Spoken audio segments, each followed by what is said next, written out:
Boa noite. O plenário fez hoje a primeira das 3 sessões de discussão em segundo turno sobre a reforma da Previdência. A previsão de concluir a votação no dia 22 foi reforçada depois que a Câmara dos Deputados aprovou uma nova divisão dos recursos do pré-sal entre estados e municípios. O acordo para a distribuição dos recursos do pré-sal com estados e municípios abriu caminho para que a votação em segundo turno da reforma da Previdência avançasse no Senado. O texto aprovado pela Câmara nesta quarta-feira assegura que 30% dos recursos do mega leilão do excedente do pré-sal, marcado para o dia 6 de novembro, sejam divididos entre estados e municípios. A divisão desses recursos era uma reivindicação dos governadores e vinha sendo cobrada por um grupo de senadores como uma condição para a votação em segundo turno da reforma da Previdência. Eu apresentei emendas no primeiro turno e vou reapresentá-las agora no segundo turno e, inclusive, naturalmente, vamos também fazer destaques. Cada partido, na forma proporcional, terá o direito a apresentar os seus destaques. O texto que será votado em segundo turno pelo Senado mantém os pontos principais do que foi aprovado pelos deputados. Mas a proposta sofreu algumas alterações. Foi retirada do texto, por exemplo, qualquer mudança relacionada ao BPC, benefício de prestação continuada, pago a idosos e deficientes em situação de pobreza.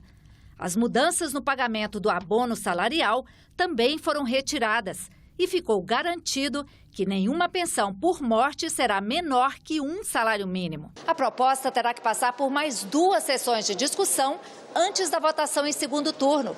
O acordo feito com os líderes é para que essa votação aconteça no dia 22 de outubro. Os recursos que vão ser partilhados entre estados e municípios chegam a quase 11 bilhões de reais. Eles virão de parte do que deve ser arrecadado num leilão de excedentes do pré-sal, marcado para o dia 6 de novembro. O projeto da sessão onerosa foi lido hoje no plenário e segue para a Comissão de Assuntos Econômicos.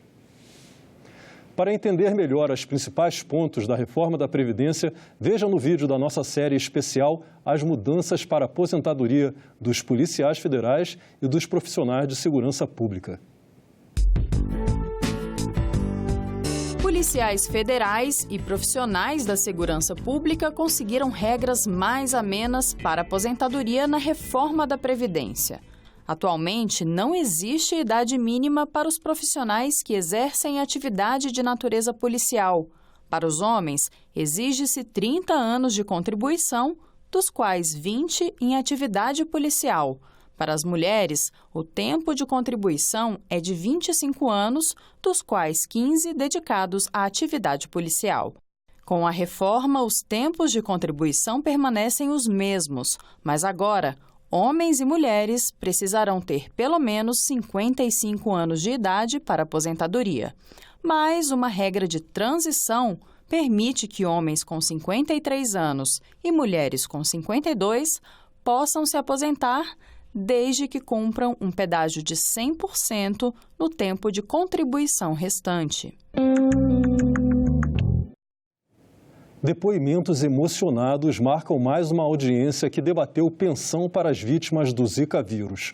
A medida provisória alcança crianças nascidas entre janeiro de 2015 e dezembro de 2018, mas famílias criticam os critérios de concessão do benefício. Uma breve picada de inseto, mas o bastante para inocular um vírus de consequências devastadoras. Nas mulheres gestantes, ele se reproduz e ataca as células do cérebro do bebê. De 2015 a 2018, o Zika vírus vitimou 2.500 crianças brasileiras com microcefalia. Milhares de mães impossibilitadas de trabalhar. Para esses filhos e filhas, o governo agora propõe um benefício mensal, vitalício, no valor de um salário mínimo. Assim que ela nasceu, eu tentei conciliar a minha vida profissional com a maternidade, mas foi impossível. Mudou minha rotina, mudou a parte financeira, minha saúde, eu não sou mais a mesma. Hoje eu vivo em função do meu filho. Ele não pode ficar sozinho em momento nenhum. Ele convulsiona, ele é cardiopata. Representantes das entidades em defesa das crianças vítimas do Zika vírus marcaram presença na audiência pública e fizeram várias críticas ao texto da medida provisória. Na audiência pública interativa, deputados e senadores ouviram depoimentos emocionados, mas nem por isso menos objetivos. Elas argumentam que a proposta deixa de fora as crianças nascidas após dezembro de 2018 e o texto não contempla as outras lesões além da microcefalia. A gente busca, a minha participação como mãe, como representante da ONG Abraça a Microcefalia, é buscar a substituição da palavra microcefalia pela expressão síndrome congênita do Zika vírus. É retirar o limite de 31 de dezembro de 2018. Não existe esse limite temporal. As crianças continuam nascendo. É desatrelar a pensão vitalícia do BPC e acumular a pensão vitalícia com o BPC e não trocar. A gente está aqui falando por uma coisa óbvia. Isso sim é difícil. Tá? Então, assim, vocês, parlamentares, é que têm o poder. Eu só sou uma mãe. Eu estou aqui representando meu filho, que não tem voz, que não sabe falar, mas eu estou representando um monte lá de Pernambuco. A medida provisória já recebeu 144 emendas de parlamentares. Na segunda-feira, dia 14, a comissão mista vai fazer mais uma audiência pública, às 2h30 da tarde. As comissões de Relações Exteriores e de Meio Ambiente também se reuniram hoje. Vamos ver os destaques. Na Comissão de Meio Ambiente, foi realizada a audiência pública sobre o Plano de Agricultura de Baixo Carbono, um dos principais compromissos assumidos pelo Brasil para reduzir emissões de gases de efeito estufa e diminuir a vulnerabilidade dos sistemas agrícolas em cenários de alteração do clima. Conhecido como Plano ABC, o projeto fomenta o uso de técnicas agrícolas de baixa emissão de carbono, sem comprometer a renda do setor. Fazendas que já fazem parte do Plano ABC obtiveram uma maior produção de carne e menor emissão de gases de efeito estufa. E na Comissão de Relações Exteriores foram feitas sabatinas com indicados para ocupar embaixadas do Brasil no exterior. Foram aprovados para os cargos Eduardo Neto para a República Eslovaca, Vera Lúcia Campete para Barbados e Carlos Ricardo Seglia para a Turquia. Os nomes ainda precisam ser aprovados no plenário do Senado. Depois da audiência sobre baixa emissão de carbono, a Comissão de Meio Ambiente aprovou o pedido de informações a 2 ministros sobre as manchas de óleo que já atingem o litoral de 60 municípios em 9 estados do Nordeste. Os ministros são Ricardo Salles, do Meio Ambiente, e Bento Albuquerque, de Minas e Energia. Além disso, a comissão vai fazer uma audiência pública sobre o tema. A Comissão de Meio Ambiente aprovou ainda o projeto que tipifica o crime de ecocídio, quando se causa desastre ambiental com destruição significativa da fauna ou da flora. O texto segue para a análise da Comissão de Constituição e Justiça, estabelecendo pena de reclusão de 4 a 12 anos e multa de R$ 2.000 a R$ 1 bilhão. O senador Stevenson Valentim, que recebeu em seu gabinete o prefeito de um município atingido pelo óleo, comentou o vazamento no Nordeste e as penas previstas no projeto. Tem que ficar preso mesmo e tem que ser restituído todo o dano causado à natureza por essa empresa ou por essa pessoa. Olha, 1.300 quilômetros de praia afetada não é uma coisa pequena, é o Nordeste todo. E ter como maior derramamento de óleo, pelo menos no nosso litoral do país de todos os tempos, é um fato já de ser bem analisado pelo Senado, pelos parlamentares, não só para esse momento, como dar a solução na limpeza, na defesa dos animais, dos mares, do turismo de cada cidade que foi afetada, de cada município, mas também de como futuramente evitar. E o mais importante é localizar quem causou esse dano ambiental e penalizá-lo. Concordo plenamente, eu acho até que essa pena devia ser mais grave, ainda é muito branda, e que procure os reais culpados desse derramamento de óleo. Porque até então, quem mais está sofrendo, quem mais está sendo penalizado nessa situação toda, são os prefeitos que tiveram suas praias manchadas. A Comissão Mista de Combate à Violência contra a Mulher aprovou o plano de trabalho do colegiado para o biênio 2019-2020. A presidente da comissão, a senadora Zenaide Maia, fala sobre o assunto na entrevista de hoje. Olá! A Comissão Mista de Combate à Violência contra a Mulher aprovou o plano de trabalho para o biênio 2019-2020. Quem vai contar para a gente o que a comissão vai fazer nesses 2 anos é a senadora Zenaide Maia, do PROS do Rio Grande do Norte, que é presidente da comissão. Seja bem-vinda, senadora. Muito obrigada pela presença. Obrigada. É sempre bom a gente dar visibilidade. A gente sabe que essa comissão mista é de uma importância fundamental. Ela é formada por 11 senadores e senadoras, que não são só as mulheres que participam. A gente tem homens também na nossa comissão e 11 deputados e deputadas federais. E essa comissão, ela não é uma comissão deliberativa, mas ela tem uma função grande junto com o Observatório da Violência, que é outra coisa que aqui o Senado tem e que eu já entrei em contatos, eu quero fazer juntar mais isso. Eles não dão só o diagnóstico, a estatística da violência, mas eles já têm um mapa, muitas vezes, das causas. Então, a gente precisa dar mais visibilidade a esse observatório.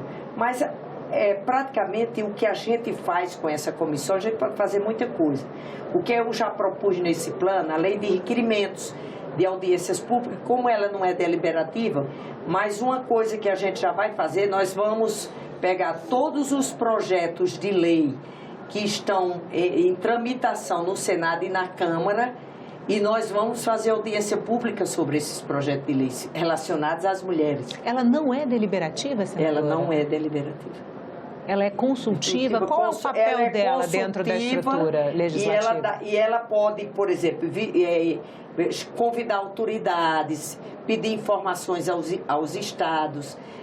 Não pode deliberar um projeto de lei. Ela pode propor um projeto de lei e fazer audiências públicas para ajudar nesse projeto de lei ser aprovado. Então, é isso que eu estou propondo. Outra coisa, a gente reuniu queremos fechar com a Procuradoria da Mulher, que é a deputada Rose de Freitas, e também a Secretaria da Mulher, porque a Câmara tem mais órgãos, né? Nós temos uma comissão mista de defesa dos direitos das mulheres lá, nós temos uma secretaria e temos uma procuradoria também. Então, a gente vai unir as forças e procurar, por exemplo, eu já autorizei a comissão, inclusive a gente tinha problema de estrutura física, porque a comissão mista do Senado, todas é um ambiente só, mas no meu gabinete é um gabinete grande, e eu já separei uma sala, já está lá equipada, com comissão mista de combate à violência contra a mulher, para facilitar o nosso trabalho. E digo o seguinte, apesar de não ser deliberativa, nós vamos estar muito presente, nós vamos defender, vamos visitar a Casa das Mulheres Brasileiras, nós vamos trabalhar junto com os estados. Sabe o que é que eu tenho um interesse grande, eu digo? Cada estado e grandes municípios, nós vamos saber com as deputadas quais são as instituições públicas ou privadas sem fins lucrativos que trabalham nesse mesmo tema, mas que estão sobrepondo o mesmo trabalho sem nenhuma ter uma notícia uma das outras. Isso é uma coisa que Como que se pode construir uma rede de colaboração entre essas instituições? Porque cada um tem suas experiências. Por exemplo, eu tive no Ministério... O que é a Casa da Mulher Brasileira? A Casa da Mulher Brasileira é aquela casa que acolhe a mulher vítima de violência. E que nós temos poucas. Inclusive, eu soube aquelas que têm endereço reservado, né? O endereço não é público. E que aqui em Brasília tem uma, eu soube que está interditada por falta de recursos. Que tem psicólogo, que tem médico de plantão, que acolhe a mulher vítima da violência. E as crianças também, né? E as crianças, a família, porque na verdade a violência é a família. Não existe violência da mulher para não ser da família. E dizer um trabalho também, Renato, que a gente tem uma preocupação. Por exemplo, o Ministério, a juíza do Ministério Público do Estado do Rio Grande do Norte, que é responsável pela violência contra a mulher, ela já ganhou prêmios porque ela consegue reintegrar o agressor, na sua grande maioria. A gente sabe que a maioria dos agressores, eles têm, se você fizer um trabalho, reintegra, reforma aquela família, tirando dos psicopatas, que tem uma percentagem, e esse tem que a gente avaliar e tudo. Então, o que é que acontece? Mas a senhora não acredita que a ótica do legislador é sempre para endurecer a punição ao agressor, ao invés de reintegrar? Não, a gente tem que que endurecer a punição, principalmente do feminicídio. A gente conseguiu em 2015 que o feminicídio consideramos um crime hediondo, e mesmo assim a gente não diminuiu a violência. Não estou dizendo uma percentagem com estudo que um grupo que eu nem sabia que o Rio Grande do Norte tinha, que esse Ministério Público ela é rigorosa no cumprimento da Lei Maria da Penha, muito rigorosa, mas ela descobre nas conversas, não obrigando, obrigatoriamente ela já separa, já dá aquela proteção, a medida protetiva, e depois ela começa a ouvir os dois lados e ela descobriu que consegue reintegrar esse homem, que a maioria da violência é homem, mas eu queria dizer como médica eu vi mulher. O desafio é tornar isso política pública, política pública. De alcance. De alcance para ver se alguém daqueles que começou com violência verbal, com violência psicológica, porque é claro que a violência física mesmo, e eu acho que ninguém nem tenta, mas a violência verbal, aquilo de tirar a autoestima da mulher, que eu como médica vi muito isso, a autoestima, ou a pessoa que pratica violência, ela começa tirando a autoestima, porque ela transforma a vítima num culpado, que é o que a gente vê. Mas existe esse trabalho no Rio Grande do Norte com aquela violência psicológica, ou aquela violência que tira a autoestima. Aquilo ali, elas têm tentado recuperar. Claro que a violência física, dificilmente quando chega na violência física, é muito difícil haver a recuperação. Pois é, senadora, o último Atlas da Violência mostrou que 39% dos assassinatos de mulheres acontecem dentro de casa, né? Qual é a política pública que entra na casa das pessoas e pode levar segurança para essas mulheres? Só tem uma saída na prevenção. Nós temos uma lei, uma legislatura Maria da Penha mais moderna do mundo. A gente não tem a efetividade real dela, porque muitas vezes não consegue as medidas protetivas.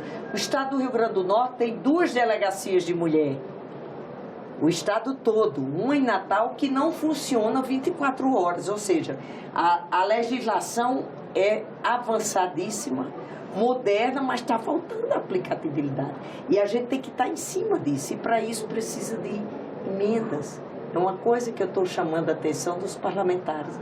Vamos ter um olhar diferenciado, porque a mulher, além da violência que já existe por igual de homens e mulheres, que são as das ruas, ela ainda tem essa de casa. A única coisa que, por exemplo, o feminicídio é facílimo. No instante chega ao criminoso, né? Porque normalmente é alguém do ciclo social, o marido, o ex-marido, o ex-namorado, mas a gente sabe que também nessa violência precisa da educação. Por isso que a gente já tem projeto de lei, incluindo no currículo da educação básica e fundamental, a Lei Maria da Penha. Porque nós temos que educar, porque a gente sabe que a gente tem uma sociedade machista. A gente vê a própria educação da mulher achar que o filho, ele pode deixar, ele não tem a obrigação de fazer os mesmos deveres da filha.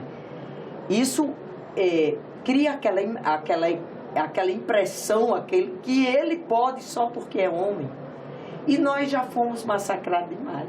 Nós levamos 300 anos para poder estudar. Estudar, gente. Então, o que eu quero dizer é o seguinte, essa comissão, a gente assumiu todos um compromisso, que a gente vai dar as mãos e que vai fazer o máximo. E outra coisa, nós não vamos deixar ninguém adormecer. A mídia, nós vamos estar lá toda semana. Nós aprovamos já 10 requerimentos de audiências públicas.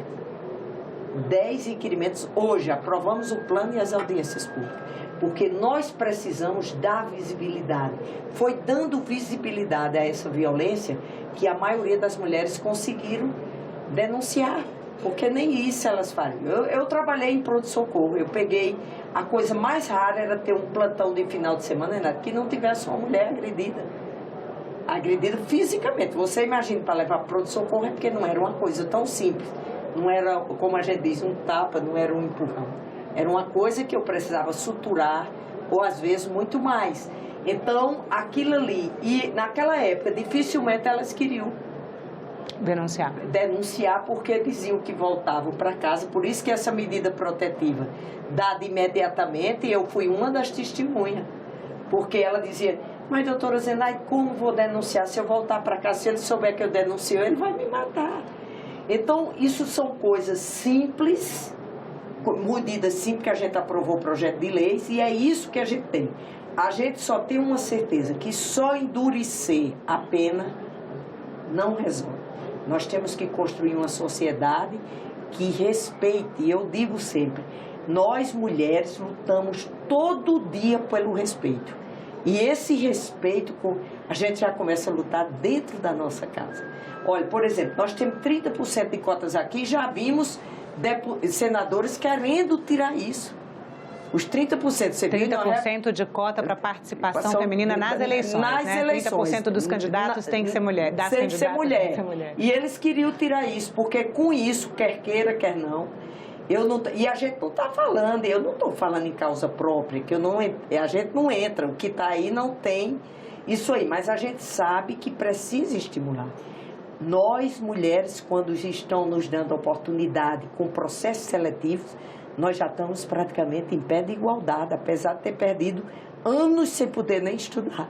Mas hoje, se você olhar os cursos de medicina, os advogados, o que depende, as promotoras, as juízas, nós estamos em pé de igualdade, mesmo com todas as dificuldades. Agora, nos poderes de comando, nós estamos bem aquém. Então, nós precisamos estar presente na política. Por isso que eu queria aproveitar e dizer o seguinte, está aqui Zenaide, que chegou aqui o Senado, está assumindo essa presidência em defesa de, pelo menos, de todos os brasileiros. Mas, quando a gente defende mulher, está defendendo mais de 50% da população brasileira. Então, o que é que fez Zenaide vir para cá? Eu, como médica, secretária de saúde, eu podia ajudar um número limitado de pessoas. Nós só podemos ajudar nosso estado, nosso município e esse país através da política, gente. Então, não é fácil para a gente, porque eu queria muito, se fosse como médica, eu já estava perto de me aposentar, mas agora eu estou trabalhando 4 expedientes, mas por uma causa justa, em defesa das mulheres, em defesa dos homens também. Eu sempre digo que a gente tem que ter homens, por isso que a gente fica feliz quando a participação nessa comissão mista de combate à violência contra a mulher, nós temos vários homens também. Senadora, muito obrigada pela entrevista. Ficamos por aqui. Você pode rever as reportagens desta edição na nossa página na internet, senado.leg.br/tv. Muito obrigado pela sua companhia e continue sintonizado aqui na TV Senado.